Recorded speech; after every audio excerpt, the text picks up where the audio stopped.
ओम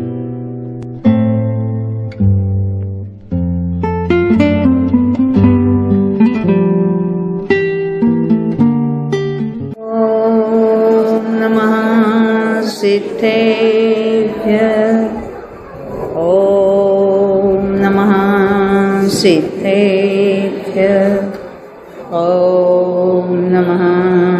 सिद्धेभ्य ओम शुद्धात्मने नमः। नमो वैहन्ताणं नमो सिद्धाणं नमो आयर्याणं नमो वर्षायाणं नमो लोये सौवसाहुं सम्यक् दर्शन चरण गुण कायक कर्म कृपाय केवल ज्ञान उपाय प्रभु भये भजो शिवराय। जिन वाणी के ज्ञान तय होत तत्व श्रद्धा केवल लहै पावे पद निर्वाण। नेमि चंद आह्लाद कर माधव चंद प्रधान। नमो जास उचासते जाने निज गुण धाम। लब्धि सार को पाय कर क्षपणा सार। हो है प्रवचन सार सो समय सार अधिकार। जिनेंद्र भगवान के वाणी में हमें चारों ही अनुयोगों का उपदेश प्राप्त हुआ है। उसमें से कर्णानुयोग के जो अनेक ग्रंथ है उसमें से जो लब्धिसार क्षपणासार ग्रंथ किसने लिखा है? नेमिचंद्र आचार्य ने। उनको सिद्धांत चक्रवर्ती कहते हैं। उन्होंने जो ग्रंथ लिखा है उसका चामुंड राय ने उन्होंने कर्नाटक में उसकी टीका लिखी थी। उसके बाद केशव वर्णी जी हुए, कन्नड़ लिपि और संस्कृत भाषा में उन्होंने उसकी टीका लिखी। उसके आधार से ये लब्धिसार के जो सम्यक ज्ञान चंद्रिका, लब्धिसार, क्षपणासार टोडरमल जी ने लिखा। उनको जिनका नाम लिया गया मंगलाचरण में माधव चंद्र त्रिवेद्य देव नाम आता है इनका। त्रिवेद्य देव वो तो मुनिराज थे नेमिचंद्र आचार्य के। उनके बारे में कुछ जानकारी क्या मतलब होता है मंगलाचरण में नाम आने के पीछे? हाँ, क्योंकि देखो ना टोडरमल जी ने मंगलाचरण लिखा है तो नेमिचंद्र आह्लादकर माधव चंद्र प्रधान उनके वो शिष्य थे शायद। हाँ हाँ, और उनके जो ग्रंथ के यानी उनके श्लोक बीच बीच में उनके श्लोक भी लिखे उन्होंने, उनको भी उद्धृत किया है कहीं कहीं टीका में। और ओरिजिनल उनके जो चारित्रमो उपशमने तक उनको अवेलेबल थी टीका। मूल ग्रंथ की क्षपणासार यानी ग्रंथ एक ही है लब्धिसार, परंतु चारित्रमों की जो क्षपणा का अधिकार है उसकी उन्होंने संस्कृत टीका मूल में नहीं मिली, परंतु जयपुर में ही किसी अन्य आचार्य की, शायद माधवचंद्र की आचार्य के ये संस्कृत टीका मिली क्षपणासार। क्षपणासार ने क्षपक श्रेणी संबंधित, इसलिए उनका भी नाम यहाँ आता। उसके आधार से उन्होंने क्षपणासार की टीका आगे की लिखी। ग्रंथ तो एक ही है लब्धिसार। उनका नाम है त्रिवेद्य देव। वो पता नहीं, उनके बारे में अधिक मैं नहीं जानती हूँ। अभी जो मुनियों के जो कुछ विशेष माहिती आती है ना जिसमें इंफॉर्मेशन, शायद वो सोलापुर से प्रकाशित एक ग्रंथ है पूर्णार्घ्य नाम का, उसमें अनेक मुनियों के बारे में उन्होंने लिखा है, शायद उसमें मिल जाएगा। हाँ हाँ, वीर सागर जी महाराज ने, वीर सागर जैन। हाँ अच्छा अच्छा, ठीक है। डॉक्टर वी सागर, दिल्ली वाले। और वो सुमति बहन के वो जो है ना पूर्णार्घ्य नाम की पुस्तक, उसमें भी है। हाँ, कहीं मिल जाएगी, या आपको जैन सिद्धांत कोश में भी विशेष इन्फॉर्मेशन मिल जाएगी, देखना वहां पर। देखो अभी हम कहाँ तक पहुंचे थे, अनिवृत्तिकरण कहाँ तक आए थे लास्ट में, संग्रह कृष्टि रूप से उसका जो कुछ उदय होता रहा। अब लास्ट में क्या, देखो हमने पहले से क्रोध की प्रथम वेदक की अपेक्षा सबसे अधिक अनुभाग वाले क्रोध की प्रथम संग्रह कृष्टि, फिर द्वितीय, फिर तृतीय, फिर मान की 3, माया की 3, लोभ की क्या होता है, लोभ के प्रथम संग्रह कृष्टि का पहले उदय होता है, उसके बाद लोभ की द्वितीय संग्रह कृष्टि का उसमें नीचे से निषेक रचना हो गई। जैसे हम हमेशा उच्चिष्ठावली के बाद दूसरे निषेक आते हैं ना नीचे, वैसे वहां पर होगा। अब संक्रमण किसका होगा, द्वितीय संग्रह कृष्टि के तृतीय संग्रह कृष्टि रूप हो रहे थे। उसके बाद मैं अभी बात बताती हूँ आपको क्या हुआ था। पहले तो लोभ की पहली संग्रह कृष्टि का वेदक है, उसका उदय चल रहा है। उसी समय ऊपर जो द्वितीय स्थिति में पड़े हैं, कौन से, प्रथम संग्रह कृष्टि के परमाणु, वो द्वितीय संग्रह कृष्टि रूप से उसका संक्रमण होता रहता है। उसके बाद क्या होगा, द्वितीय संग्रह कृष्टि का वेदक यानी उसका उदय चलेगा।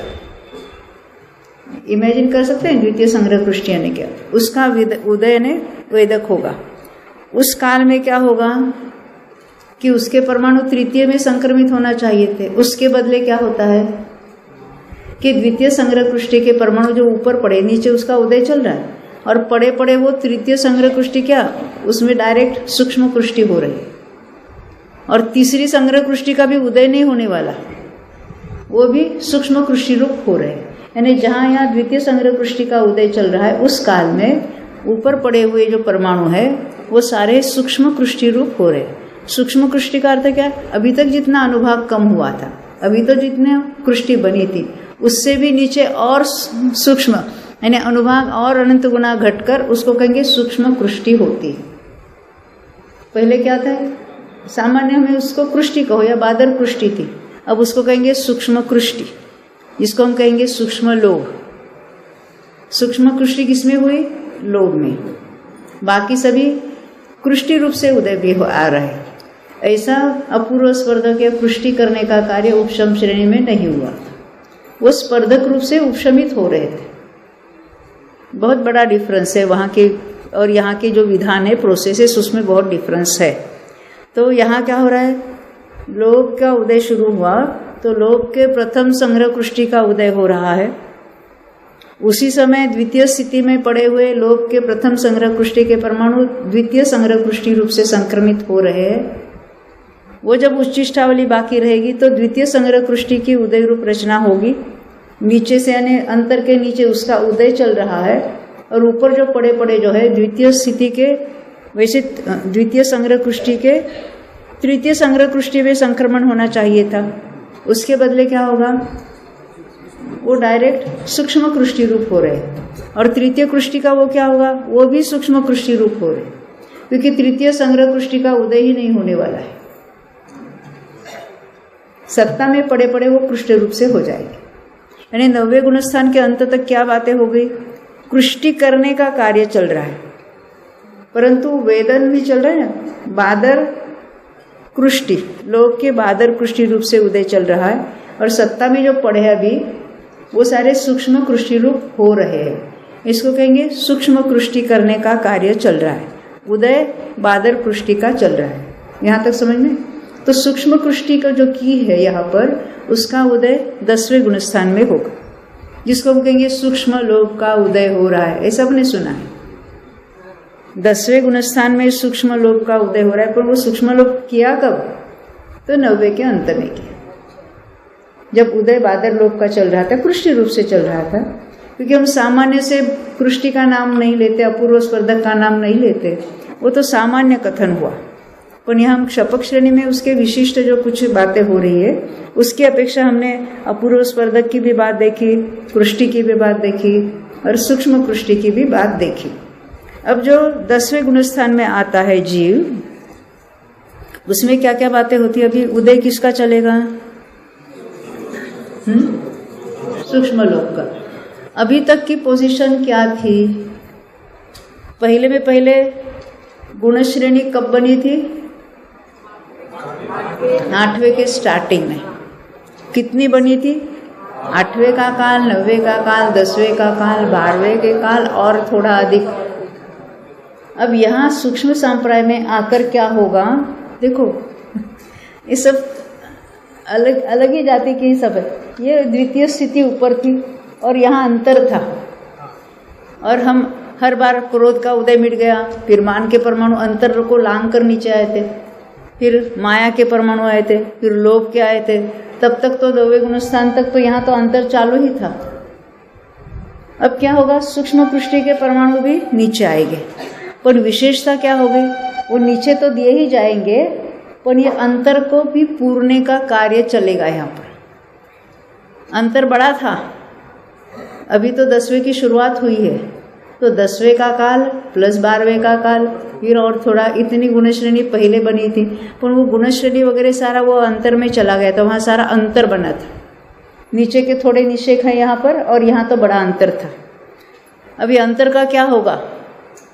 अगर वो उपशम श्रेणी में था तो अंतर के काल में 11वां गुण स्थान हुआ था। अब यहाँ क्या होगा? ये अंतर को पूर दिया जाएगा, यानी यहाँ के परमाणु सारे अंतर में एक समय में पूरा अंतर पूरा नहीं होता है, यानी वो पूर नहीं दिया जाता है। अंतर को भरने के लिए भी कुछ काल लगेगा। तो पहले समय में कुछ परमाणु, दूसरे समय में कुछ परमाणु यहाँ पर भी दिए जाएंगे और यहाँ पर भी दिए जाएंगे। और जब अंतर पूर्णे का कार्य पूरा होगा तो पिक्चर कैसे दिखा गया? देखो यहाँ तो नीचे तो गुण श्रेणी बनी थी और ऊपर टेपरिंग ऐसा दिखेगा, क्योंकि अंतर जो पहले बना था वो नष्ट हो गया। अब इस रूप से निषेक रचना दिखेगी। क्या? तो यहाँ का सारा द्रव्य अपकर्षित होकर नीचे गुणश्रेणी रूप से दिया जाएगा, अंतर के काल में ऐसा टेपरिंग वाला दिया जाएगा। ऐसे होते होते वो अंतर भर दिया जाएगा। जब अंतर भर दिया जाएगा तो यहाँ से लेकर इसको कनेक्टेड ऐसा ये सब पूरा भर दिया जाएगा। तो ऐसी रचना दिखेगी इस तरह से। यानी अभी यहाँ द्वितीय स्थिति प्रथम स्थिति ऐसा भेद नहीं रहेगा, अंतर कुछ नहीं दिखेगा। अब क्या दिखेगा? नीचे गुण श्रेणी है जो एक एक निषेक उदय के समय से ही अभी गल रहा है और उसके ऊपर बाकी निषेक पड़े हैं। यह है सूक्ष्म संप्रदाय की बात। आपने यहाँ पर अंतर भरने के लिए भी समय मांगा, तो वो उपशम श्रेणी में समय जो 10वें गुण स्थान का रहेगा और इधर शपथ श्रेणी का 10वें गुण स्थान का समय तो थोड़ा ज्यादा बड़ा हो जाएगा। यहाँ 10वें गुण स्थान का काल बड़ा है, शपथ का। हाँ। उपशम से बड़ा रहेगा और बाकी 8, 9, 10 नहीं, इसमें ऐसा आता है। एक मिनट, उसका अंतर अल्प बहुत तो मैंने लिखा था कहीं। एक शपथ का काल और उपशम का काल, उसमें जरा डिफरेंस है। एक मिनट,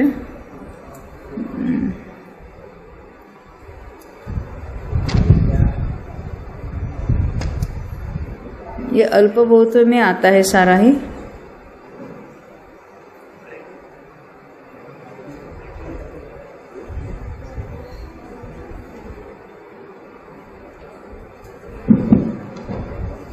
ग्यारहवें गुणस्थान से 12वें गुणस्थान का काल बड़ा है ना? हाँ जी, हाँ। 4 क्षुद्र भाव और 2 क्षुद्र भाव, हाँ। ऐसी 10वें वगैरह में भी उससे डबल होता आ जाएगा शायद।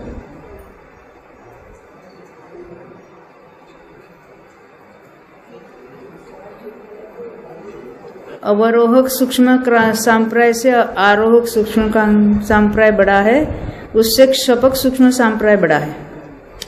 फिर से अवरोहक यानी उतरने वाला, आरोहक यानी चढ़ने वाला। यानी उपशम श्रेणी का सूक्ष्म संप्रदाय कौन सा? उतरने वाला। अवरोहक वो जितना है उससे आरोहक का काल बड़ा है, उससे क्षपक सूक्ष्म संप्रदाय का काल बड़ा है। बहुत उसमें विस्तार है। आरोहक अवरोहक किसको कहेंगे? उतरने वाला वो अवरोहक, चढ़ने वाला वो आरोहक। इसको चपक श्रेणी चढ़ रहा है उसको आरोहक कहेंगे। अब हम आगे बढ़ते हैं। देखो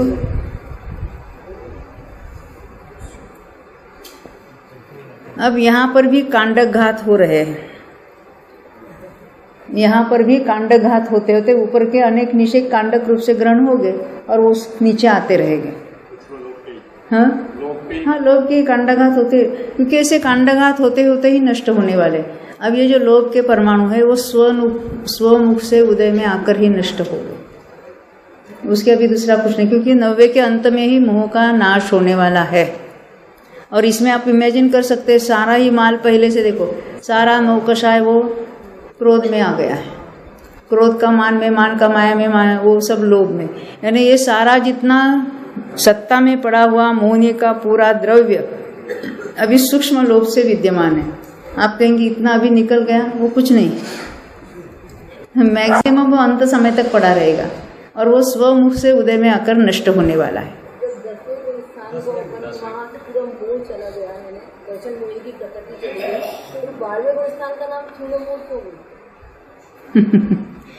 इनका ये कहना है 10वें गुण स्थान में अभी क्षय होगा, तो 12वें गुण स्थान में मोह क्षय हो चुका है, तो क्षीण होता है नहीं दुबला होता है, ऐसा नहीं अर्थ। हाँ, चला गया इसलिए कहा, वो मोह क्षीण हो गया, क्षय हो गया है, ऑलरेडी क्षय हो गया है, इस तरह से। अरे मोह नष्ट हो गया है, अभी बाकी कर्म पड़े ना ज्ञानावरण वगैरह, उसका क्षय कौन करेगा? उसके बिना तो केवल ज्ञान नहीं हो गए। क्षीण मोह ने मोह क्षय हो चुका है, बस इतना है। और वहाँ 11वें गुण स्थान में क्या? उपशांत, उपशमित हो रहा है। यहाँ पर भी वैसे समझो, ख्याल में आई ना बात? हाँ।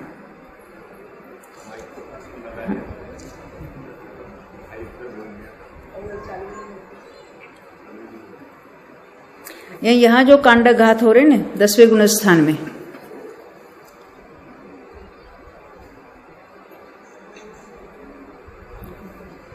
यहाँ क्या हो रहा है देखो, 10वें गुण स्थान में पहले तो नीचे के गल जाती थी, यहाँ तो अवस्थित गुण श्रेणी बनेगी, यानी नीचे से गल जाएगा, ऊपर का एक निषेध गुण श्रेणी में आएगा, नीचे से गल जाएगा, ऊपर का एक निषेध गुण श्रेणी में आएगा। ऐसे होते होते कांडक होते होते यानी अंतिम कांडक कैसे होगा? अंतिम कांडक की अंतिम फाली, वो सब इसके साथ लेते हुए वो बहुत विस्तार से उसका वर्णन है, वो सारे ही नीचे आ जाएंगे और सूक्ष्म सांप्राय के अंतिम समय में लोभ का पूर्ण रीति से क्षय हो जाएगा, सत्ता में अभी कुछ नहीं रहेंगे। अब कौन सा गुणस्थान होगा? 12वां। तो 12वें गुणस्थान में आते ही कौन सा ध्यान है यहाँ पर? नहीं, यहाँ नहीं, पृथक्त्व, वितर्क, विचार, यानी यहाँ संक्रमण यानी चेंज हो रहा है। किसमें? योग का भी परिवर्तन हो रहा है, और किसका हो रहा है? वो जो वितर्क यानी श्रुत का जो शब्द है, जो विषय है, उसमें भी परिवर्तन हो रहा है। यानी वो एक ही विषय पर जो ध्यान चलेगा फिर वो विषय पलटेगा। हाँ, तो ये कितने कहाँ तक चलेगा? तो 12वें गुणस्थान का संख्यात बहुभाग बीतने तक पृथक्त्व, वितर्क, विचार नाम का शुक्ल ध्यान चलेगा। उसके बाद योग भी एक ही रहेगा, जिसको कहेंगे एकत्व, वितर्क, अविचार, विचार रे अविचार, विदीर्घ, नहीं तो हम अविचार किया हमने, वो वाला नहीं अविचार। तो यहाँ क्या होता है? एक ही योग, अभी उसका पलटना नहीं होगा। ये श्रुत का जो विषय उन्होंने ध्यान का लिया है वही रहेगा, और ये सब अबुद्धिपूर्वक में चला जाएगा। जो यह वर्णन आता है ना, ये पलटता है, वो पलटता है, उनका विषय ध्यान का पलटता है, वो सब अबुद्धिपूर्वक। ऐसे ये अभी मुझे ये जानना है, अभी वो जानना है, ऐसा नहीं। तो अंत में क्या है? वो विषय का पलटना भी रुक गया, यानी पूर्ण रूप से स्थिर हुआ। तो इतनी स्थिरता अंतर्मूल तक चलेगी, तब केवल ज्ञान हो जाएगा। तो उस काल में क्या होगा? ये सब क्षपना किसकी? ज्ञानावरण आदि की। ये गैप वगैरह का कार्य तो मोहनीय में हुआ था, तब ज्ञानावरण आदि में क्या हो रहा था? उसकी गुणश्रेणी चल रही थी, उसकी इतनी निर्जरा चल रही थी, उसमें भी कांडघात हो रहे थे। ये सब होते होते 12वें के अंत में क्या होता है? ज्ञानावरण है, दर्शनावरण है, अंतरा है, उनका पूरा क्षय हो जाता है। और जीव को केवल ज्ञान की प्राप्ति हो जाती है। ये ज्ञानावरण आदि कर्मों की गुण श्रेणी 8वें से ही प्रारंभ होगी? हाँ, 8वें से। इसमें तो गुण श्रेणी वगैरह पूरा भाग अंतर में चला गया था, उनमें तो अंतर नहीं है, उनकी तो गुण श्रेणी और कांड घात वगैरह सब कार्य चल रहा था, यानी स्थिति कांड घात, अनुभाग कांड घात। यहाँ अंतर करने के बाद उसमें से कुछ रुक गए थे, वहाँ वैसा नहीं होता है, वो सब चल रहा था लास्ट तक।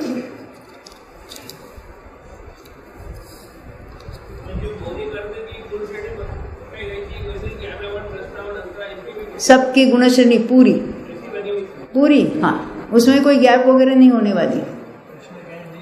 हाँ, उन्होंने ऐसा प्रश्न पूछा क्योंकि आपने माइक पे बोला नहीं ना।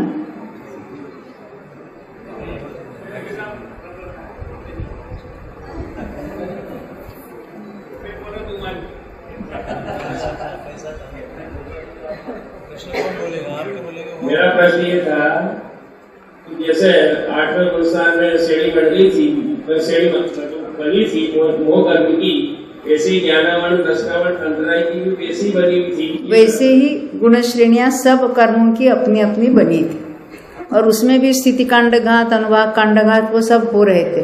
अनुभाग कांड घात तो अप्रशस्त कर्मों में हो गए ना, तो ये बात भी वहाँ हो रही थी। तो क्षीण जो है ज्ञानावरणी आदि की प्रकृतियों का भी हो रहा था? नहीं, ज्ञानावरण आदि में अंतर नहीं पड़ता, अंतर मात्र मोहनी में पड़ता है। हमने दर्शन मोहनी में देखा था जब प्रथम उपशम होता है, और फिर चारित्र मोहनी में देखा जो उपशम श्रेणी या क्षपक श्रेणी में होता है।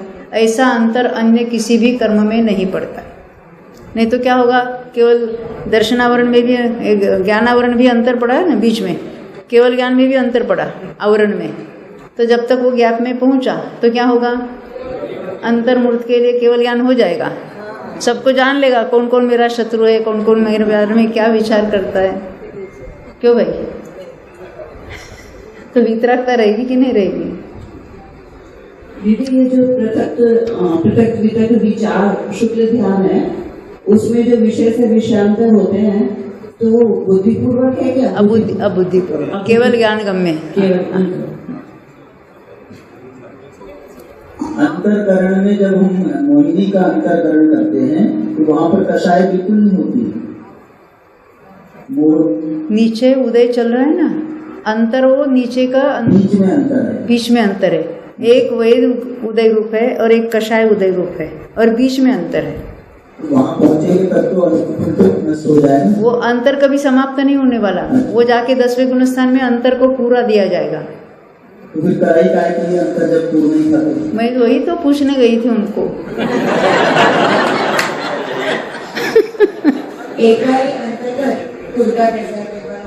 देखो बीच में अंतर था कि नहीं, अभी इसकी बात छोड़ो, हम आपको समझने के लिए प्रथमोपशम सम्यक्त की बात करते हैं। प्रथमोपशम सम्यक्त में क्या हुआ था, ये मिथ्यात्व में अंतर कर दिया था, है ना। अंतर करके ऊपर जो मिथ्यात्व के परमाणु थे उसमें से सम्यक मिथ्यात्व, सम्यक प्रकृति, 3 प्रकृति तैयार की, परंतु फिर भी वो उपशमित थी, द्वितीय स्थिति में पड़ी थी। बीच में अंतर था, नीचे अनिवृत्तिकरण के जितने निषेक है तब तक उसका उदय होते होते अंतर तक पहुंचे। अब क्या है, वहाँ कोई उदय रूप भी नहीं है, और यहाँ जीव को सम्यक्त हुआ। सम्यक्त हुआ तो अंतर तो उसने यहाँ से लेकर यहाँ तक इतना किया था, पर उपशम सम्यक्त्व का काल बस बहुत छोटा है, उसमें भी शुद्धोपयोग का काल छोटा है। पूरा उपशम सम्यक्त्व का काल शुद्धोपयोग का काल नहीं है, तो उसका अंतर्मूर्त प्रमाण उपशम सम्यक्त्व का काल चला, क्योंकि उपशमित रहने की मर्यादा अंतर्मूर्त तक है। उसके बाद क्या होगा, पहले तो कोई उदय रूप नहीं था और ऊपर 3 प्रकृतियां पड़ी थी। अब 3 में से किसी एक का उदय होगा, जो उदय रूप होगी वो नीचे आके अंतर के वहां तक आकर उसका उदय शुरू हो जाएगा। समझ में आती बात? और बाकी 2 थोड़ी ऊपर पड़ी रहेगी। अगर सम्यक मिथ्यात्व का उदय है तो मिथ्यात्व बिल्कुल पहले समय से वो नीचे आएगा। ऐसे यहाँ पर क्या होगा, चारित्र मोहनी में अंतर था, अंतर करते करते क्या हुआ था यहाँ पर 12वें में आ गए ना, सूक्ष्म से 10वें में आ गया, तो 10वें में सूक्ष्म लोक का उदय था, बाकी सब नष्ट होते होते चले गए। अब वहाँ ऊपर क्या पड़े, सूक्ष्म लोक के परमाणु पड़े हैं। अब वो क्या होंगे, नीचे आ जाएंगे, अंतर में आ जाएंगे, अंतर पूरा भर दिया जाएगा। नीचे गुण श्रेणी थी, ऊपर अंतर था, तो अंतर भी पूरा भर गया। ने एक सदृश ने कंटिन्यूअस निषेक रचना हुई, उसमें भी स्थिति कांडघात होते चले जाएंगे जब 10वां गुणस्थान चल रहा है, और नीचे से खिरना चालू रहेगा। बाद में क्या होगा, अंतर्मूर्त प्रमाण निषेक रह जाएंगे। अंतिम कांडक नीचे आया तो जितने निषेक रहेंगे वो एक एक निषेक एक एक समय में उदय में आएगा। ख्याल में आती है ना। और वो अंतिम जब निषेक खिरेगा तब हम कहेंगे उसका पूरा, उसकी क्षपना पूरी हो जाएगी। जी अपना जो गुण श्रेणी में जो 12वें से एक्स्ट्रा हुए थे निषेक, उनका क्या हुआ? वो बताया ना, उसमें बीच में हमने गैप तैयार की थी। वो मोहिनी में तो पूरा गैप में वो चले गए थे, उसकी जो गुण श्रेणी बनाई थी। बाकी कर्मों में चल रही थी, बाकी कर्मों की भी गुण श्रेणी बनाई थी उसमें से। अब उसमें भी स्थिति कांडघात वगैरह प्रोसेस चल रहा है। हाँ, उनमें ज्ञानावरणादि में कोई गैप ही नहीं थी। अपने जो भी एक्स्ट्रा बने थे निषेक, हाँ, वो स्थिति कांडघात होते होते, हाँ, वो कांडघात में अंतिम कांडक में गुण श्रेणी का भी बहुत पोर्शन चला जाएगा, वो सारा नीचे आ जाएगा। नीचे अभी अंतिम कांडक के बाद, घात होने के बाद जो अंतर्मूर्त प्रमाण निषेक बाकी रहेगी। अभी 12वें की बात करें, 10वें की नहीं। फिर से सुनना, 12वें में क्या होगा, हमने देखा पहले पृथकत्व वितर्क विचार ध्यान था, फिर एकत्व वितर्क वाला रह गया, और यहाँ कर्मों में क्या हो रहा है, उसमें स्थिति कांडघात होते चले गए थे। अभी देखो, पहले तो अंतर्मूर्त प्रमाण अनुभाग कांडघात होते थे। अब 10वें के बाद तो अनुसमयापवर्तन होगा, एक एक समय में कांडघात होगा। कांडक रूप से नहीं, एक एक समय में अनुभाग इतना घटेगा। ये अन्य भी बहुत बातें होती, किस रूप से उदय कैसा वो सूक्ष्म की तरफ होते जाता है, वो विस्तार है उसके। हम बहुत थोड़े थोड़े पॉइंट्स आपको बता रहे हैं। तो 12वें गुणस्थान में क्या होता है, कांडघात होते होते होते क्या हो जाएगा, तो देखो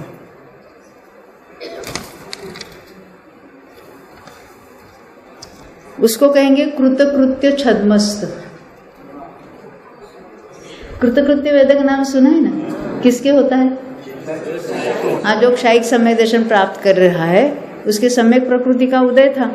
मिथ्यात्व के परमाणु सम्यक मिथ्यात्व रूप हो गया, वो भी सारे सम्यक प्रकृति रूप हुए, उसमें कांडघात होते चले गए, और कांडघात होते होते नीचे अंतर्मूर्त प्रमाण निषेक बाकी रहे, फिर अनिवृत्तिकरण का काल भी समाप्त हो गया।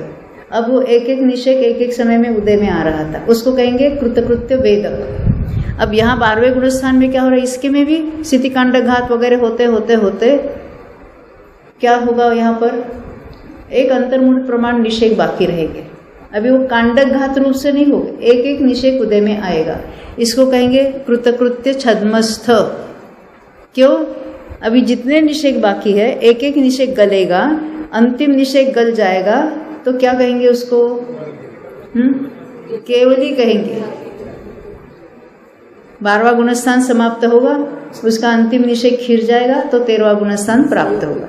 यानी सभी जो ज्ञानावरण, दर्शनावरण, अंतराय वगैरह जो 3 घाती बचे थे उनका परिपूर्ण क्षय हो जाएगा और जीव को केवल ज्ञान प्राप्त हो जाएगा। ये जो 12वें गुणस्थान की गुण श्रेणी आपने बताए थे और उसके बाद में थोड़ा सा और भी समय बताया था, वो है क्या ये वेदक का? नहीं, उसको नहीं वेदक का कहेंगे, क्योंकि वो अलग है, पूरा डिटेल में आपको अगर पढ़ना है। किसमें ने वो कांडघात होते होते वो चले जाते, कांडघात होते होते वो गुण श्रेणी भी छोटी होती है, अभी जितने रिमेनिंग निषेक है वो भी कम हो जाते। वो कांडक में कौन से कांडक में कौन सा द्रव्य लेना, कितना लेना, उसकी भी एक एक फाली जब बताएंगे, हमने उस डिटेल में नहीं जाएंगे हम अभी। जोड़ना कहाँ पर है, 11वें में 12वें में जोड़ना है कि कहाँ पे जोड़ना है? पहले में पूरी एक गुण श्रेणी बनाई थी उतनी, अब उसको कहेंगे ऊपर का जो है गुण श्रेणी शीर्ष वगैरह बताते हैं, वो किस रूप से कांडक हो गए लास्ट में, मतलब 12वें के अंत में ही होगा। हाँ, उसमें वो सारे कांडक रूप से नीचे आते जाएंगे, गुण श्रेणी भी छोटी बचेगी और वो भी अंत में एक एक निषेक उदय में आकर निकल जाएगा। 12वें के साथ ही जोड़ लेते ना, 12वें का भी तो पूरा किया था अपन। देखो देखो, ये तो हमने सभी बातें नहीं बतानी आपको। ये कांड घात होते होते देखो मैं क्षीण कषाय के संख्यात बहुभाग तक पृथकत्व वितर्क वो ध्यान रहता है, और संख्यात्वा भाग रहने पर एकत्व वितर्क अविचार वाला होता है। अब यहाँ भी 3 घाती और 3 अघाती, उसके संख्यात 1000 स्थितिकांड घात होते हैं। अघाती को 3 क्यों लिए? आयु में कांड घात नहीं, तो इनमें कितने होते? संख्यात 1000 स्थितिकांड घात। संख्यात 1000 समझते? किसमें? वो एकत्व वितर्क वाले, उसमें भी इतने कांड घात। हाथी की कोई 16 प्रकृतियों का भी वहाँ पर साथ में जाती है ना 12वें स्थान में। चौकर्म 63 प्रकृति नाश में उस अघाती की 16 प्रकृतियां भी शामिल है ना। वो हमने दर्शनावरण की 3 और नाम कर्म की 13 घटाई थी ना। हाँ। वो 16, वो तो दर्शनावरण की तो दर्शनावरण की तो उसमें ली थी हमने। किसमें? वो तो घाती में आई थी। और नाम कर्म की 13 थी। हाँ। और 3 आयु कर्म बांधे नहीं था,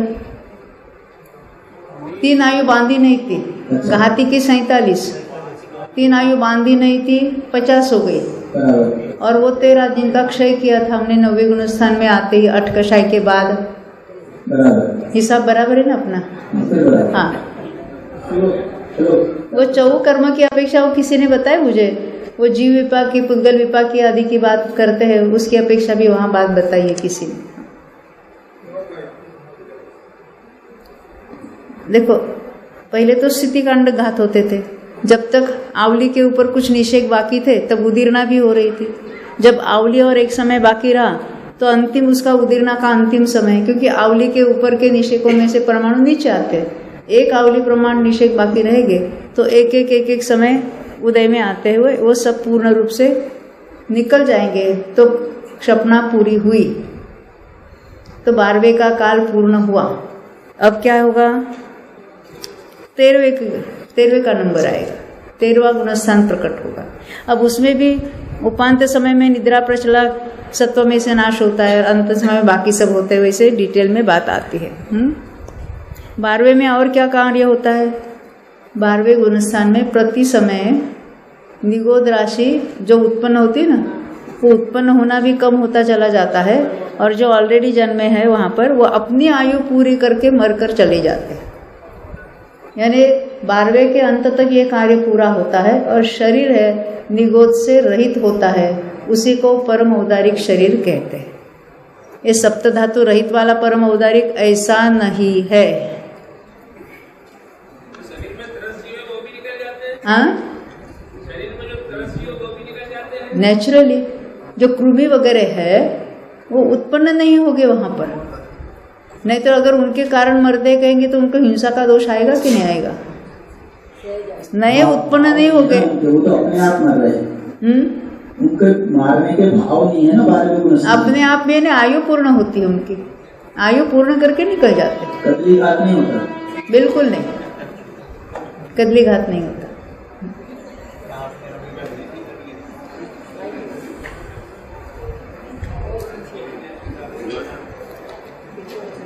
अब उसमें भी हो गया ना समय, कितने बाकी अभी टाइम है? हाँ हाँ,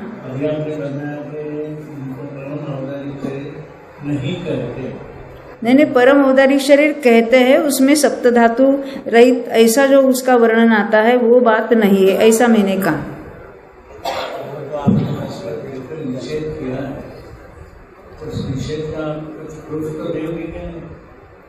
धवला में पंडित फूलचंद जी शास्त्री ने बहुत विस्तार से अंत में 15 या 16वें पुस्तक में या बीच की किसी पुस्तक के प्रस्तावना में बहुत विस्तार से उन्होंने बताया है। उसका प्रूफ यह है कि हमने जो उदय की विच्छित्ति देखी थी, तो हमें 13वें गुणस्थान की उदय की विच्छित्ति समझना है। वहाँ जिन प्रकृतियों का उदय है उनका कार्य चलेगा कि नहीं चलेगा? वहाँ स्थिर अस्थिर का भी उदय, वो तो ध्रुवोदयी प्रकृतियाँ है। स्थिर अस्थिर प्रकृतियों का कार्य क्या है?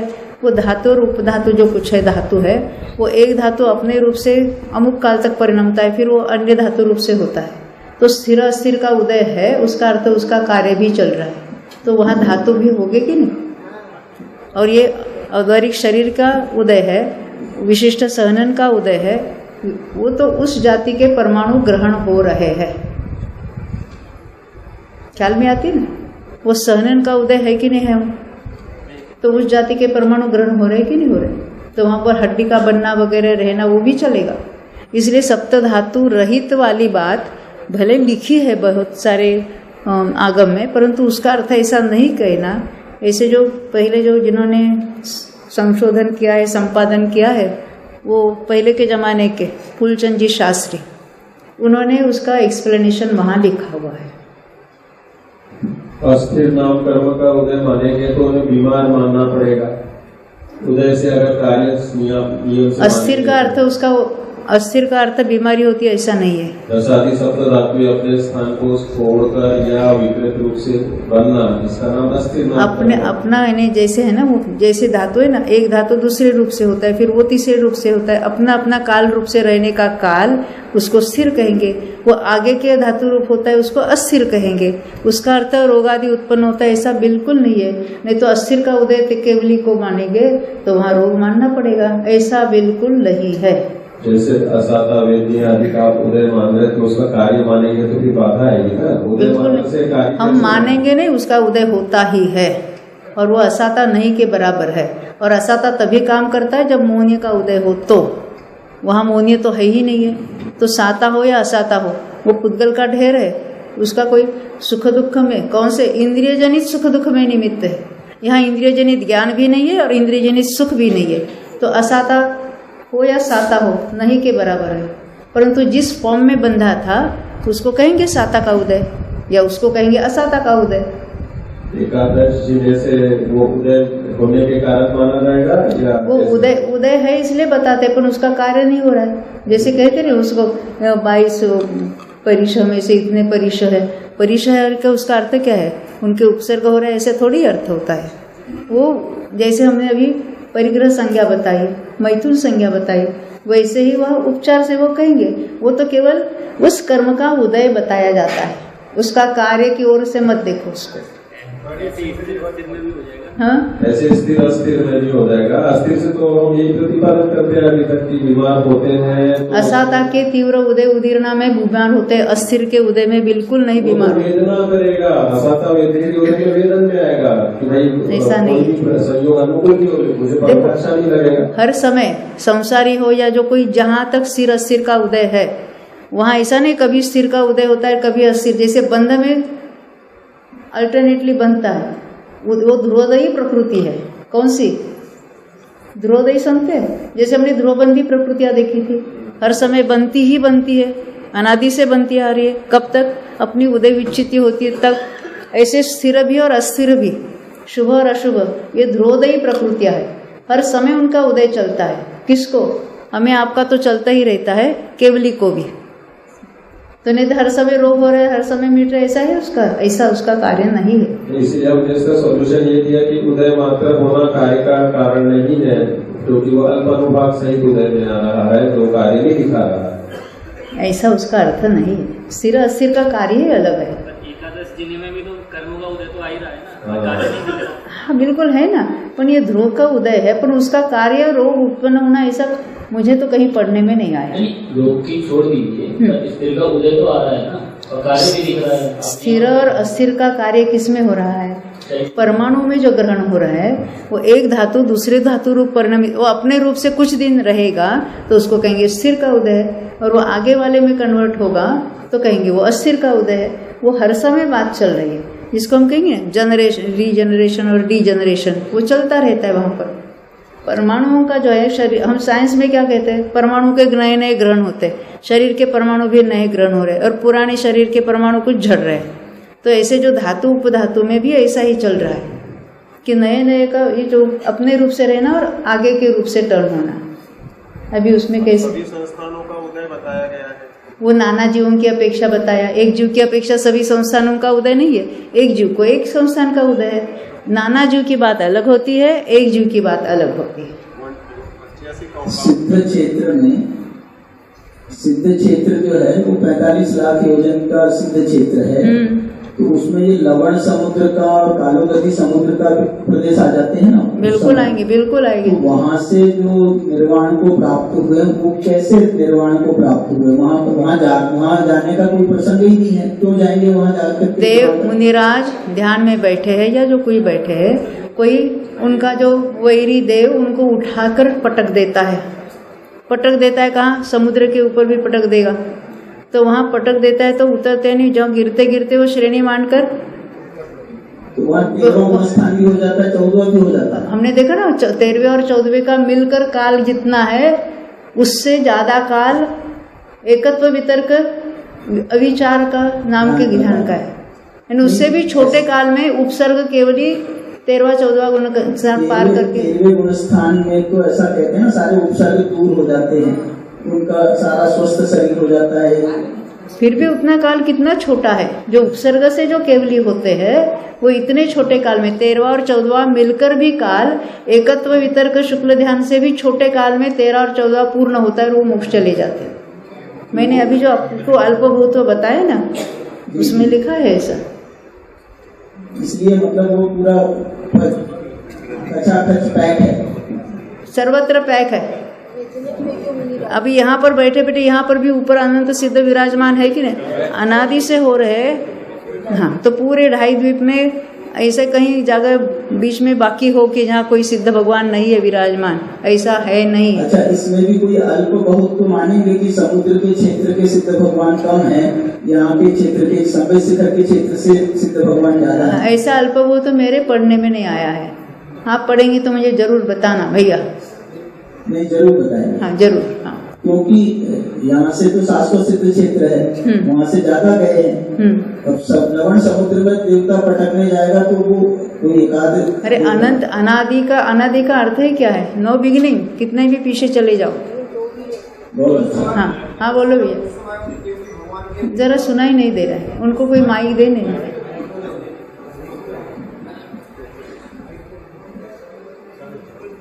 उस समय यदि आयु शेष होगी, केवल ज्ञान हो गया और आयु यदि शेष है तो क्या होगा? जैसे किसी ने समुद्र में पड़ता है और उस समय उनकी आयु शेष है तो क्या होगा? देखो, मैंने गंधकुटी अभी वो समुद्र के ऊपर की बात कर रहे, तो देव आएंगे उनका निवारण करेंगे, ले जाएंगे। कोई ऐसा जिसका जैसा निमित्त है ना वैसे ही हो जाता है। ऐसे आयु शेष रहेगी, कितनी पूर्व कोटि की बाकी, ऐसा तो नहीं होगा ना। समझ में आती है ना बात? ऐसा होगा तो क्या होगा, ऐसा हमको विकल्प आता है। 13वां गुण से केवल ज्ञान होता है तो हम कहते इंद्रादि या जो व्यंतर देव है, अन्य भी देव है आकर पूजा करते वगैरह बात हमने सुनी है। तो उसका उपसर्ग निवारण करने वाले भी वो उपसर्ग रहता ही नहीं है तब। और ऐसा आता है उपसर्ग से जो केवल ज्ञान प्राप्त होते हैं वो बिल्कुल इतने छोटे काल में मोक्ष चले जाते हैं। क्योंकि सबके साथ ऐसा संभव है नहीं कि जैसे मतलब अरे हम ऐसा ऐसा ऐसा इमेजिन करते हैं। आयु पूरी हो जाए सबके साथ तो संभव नहीं लगता। क्या है, हम उसके बारे में विचार करते हैं। एक केवली के काल में से 10 ही उपसर्ग केवली में बहुत कम है ना, अरबों ऐसा ही ऐसे क्या है। हाँ,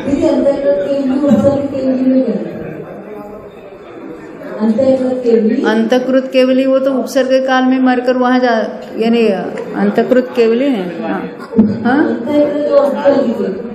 अंतर्मुहूर्त में आयु हाँ हाँ हाँ सामान्य उपसर्ग निवारण हो जाएगा। अच्छा हाँ, बहुत अच्छा। मेरा मतलब ये है कि उपसर्ग केवली में उपसर्ग जरूरी नहीं कि उपसर्ग के बाद उनकी निर्माण ही हो। हाँ बराबर। पारसनाथ भगवान पर उपसर्ग हुआ था मुनि अवस्था में, क्या उपसर्ग निवारण हुआ, इस तरह से अर्थ कर सकते हैं। हाँ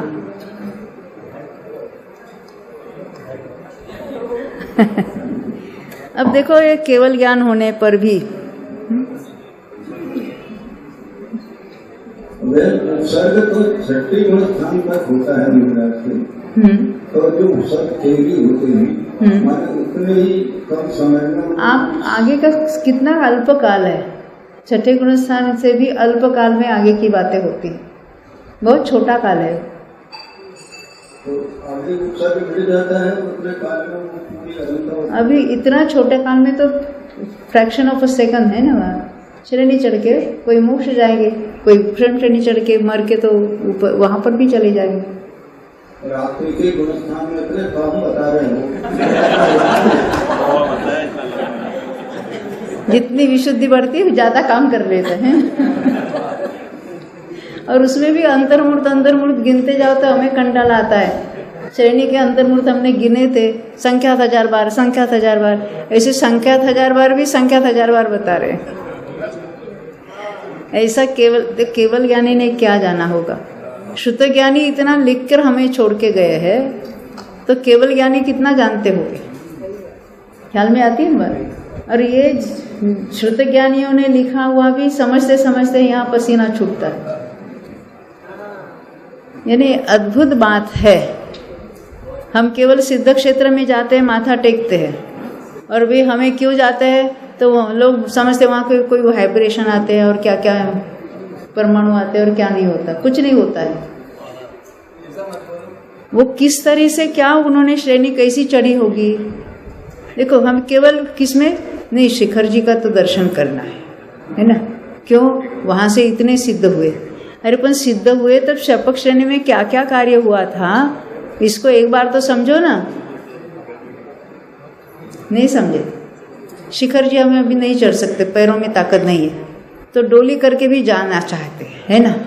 ऐसे ये बातें हमको नहीं समझती हैं, तो एक बार सुनो तो सही।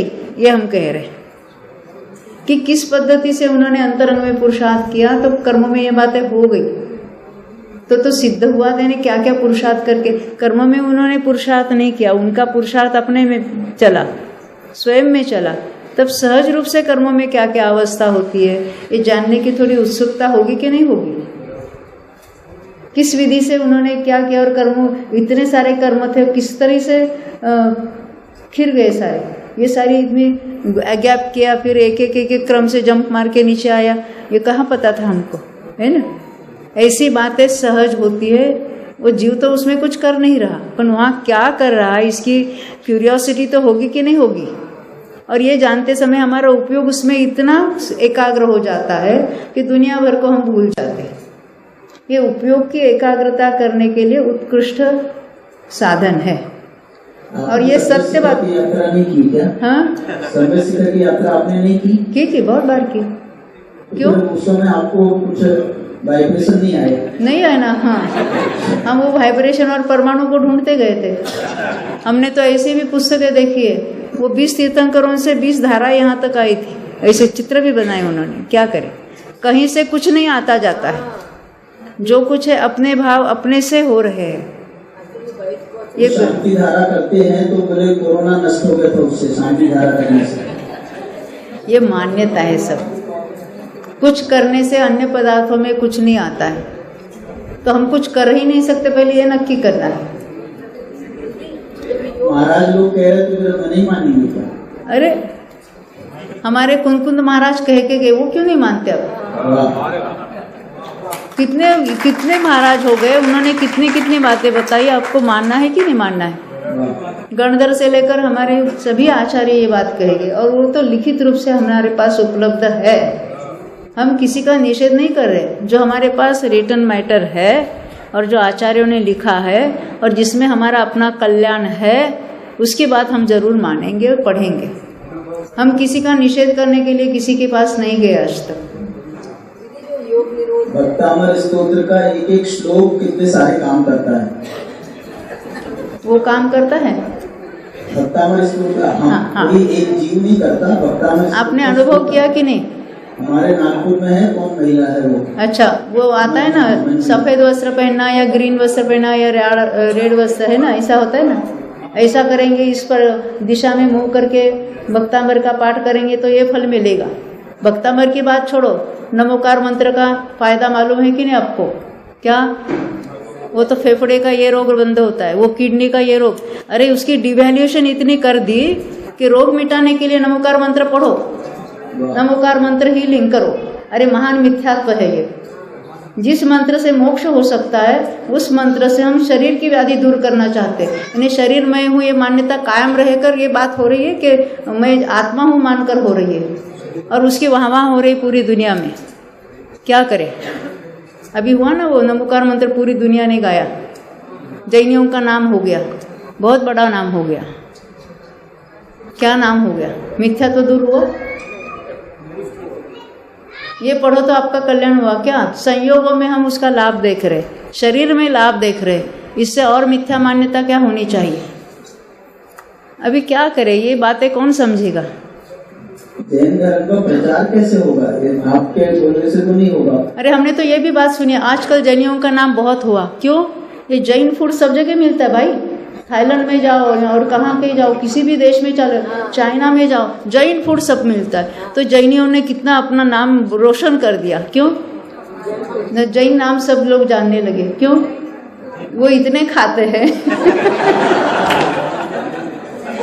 तो जहाँ जाओ आप ट्रैवलिंग के लिए, आपको जैन फूड मिलेगा, कोई चिंता करने की जरूरत नहीं है।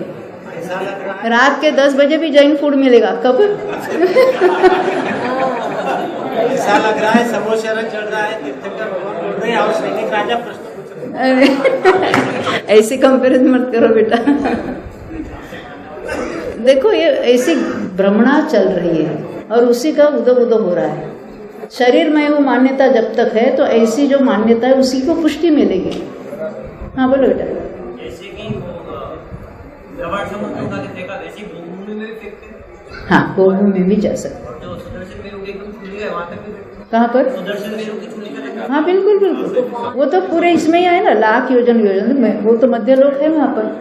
उनका प्रश्न ऐसा था कि लवण समुद्र के ऊपर फेंके गए या भूभूमि के ऊपर किसी को देवों ने पटक दिया, वो नीचे आ गया। पटकने वो तो पटकने की भी जरूरत नहीं, वहाँ रहते हुए भी भूमि पर भी आ जावे वहाँ पर मुनिराज, तो वहाँ से, क्योंकि वो वज्रभूषण नाराज सनातन जन्मे है विदेह क्षेत्र में कहो या जहाँ चौथा काल है, तो वहाँ उठाकर कहीं पर भी डाल देवे तो वहाँ तो उनका कार्य हो ही सकता है। यहाँ पर पंचम काल है और कोई वहाँ पर रहेगी विदेश क्षेत्र से कोई मुनिराज को कोई उनका वैरी यहाँ ले आए और यहाँ से फिर मोक्ष हो जाए, हमने तो सुना था। होने में कोई अर्जा नहीं, पर वो कितना 500 धनुष वाले यहाँ आएगा तो क्या नहीं,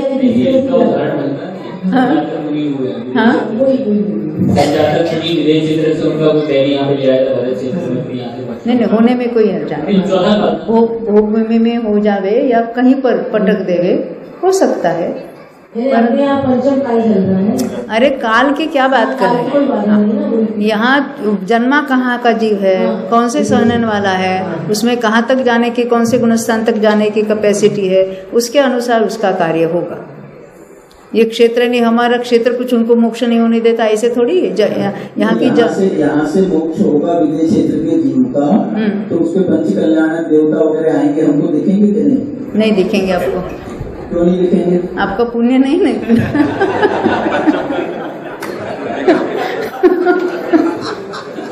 चलो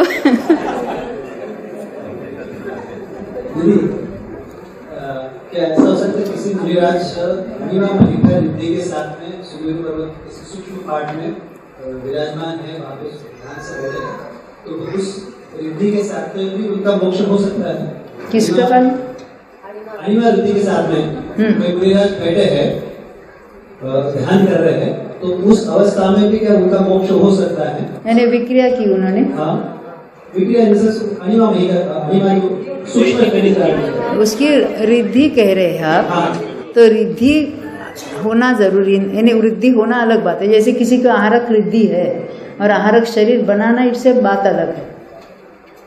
समझ में आती है ना बात? ऐसे उसकी होगी, वो कब तक उसका प्रयोग करेंगे? छठे में करेंगे, आगे क्यों करेंगे?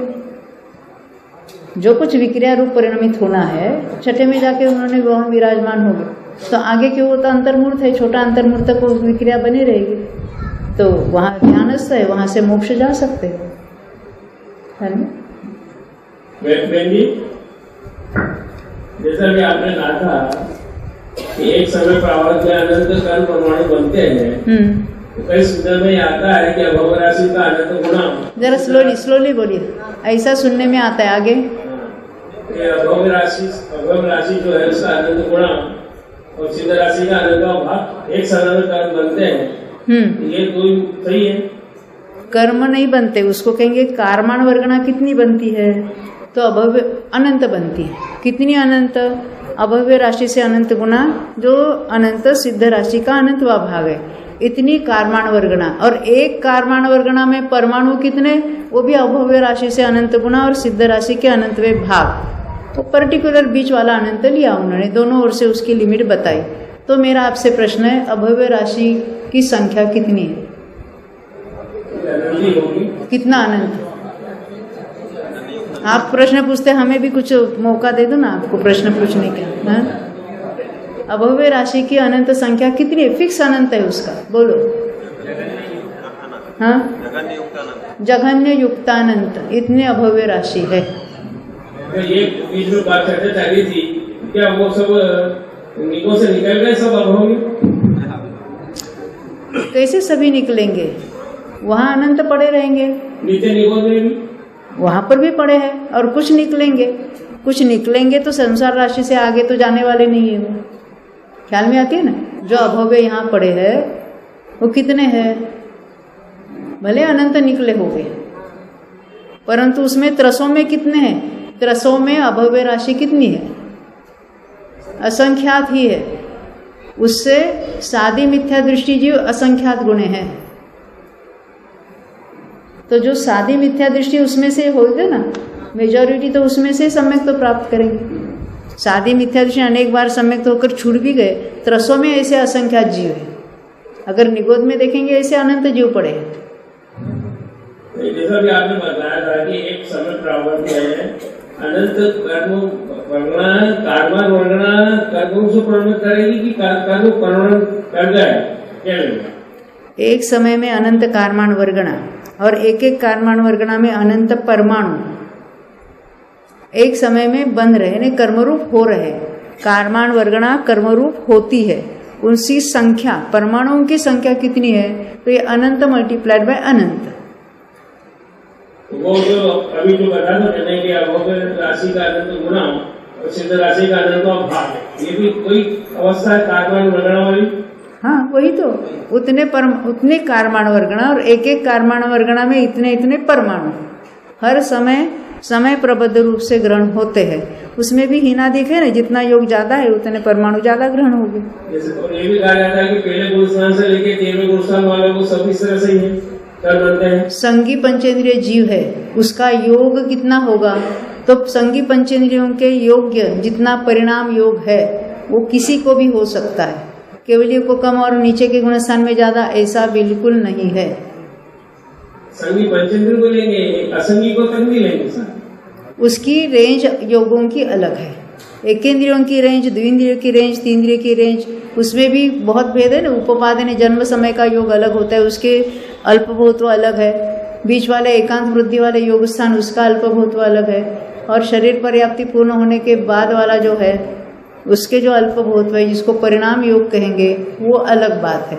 वो जो परिणाम योग है वो सभी जीवों के संगी पंचेंद्रिय की बात करेंगे, पहले गुणस्थान वाला हो, 10वें वाला हो या 13वें वाला हो, उनमें योगों के इतने सारे ही वेरिएशंस हो सकते हैं।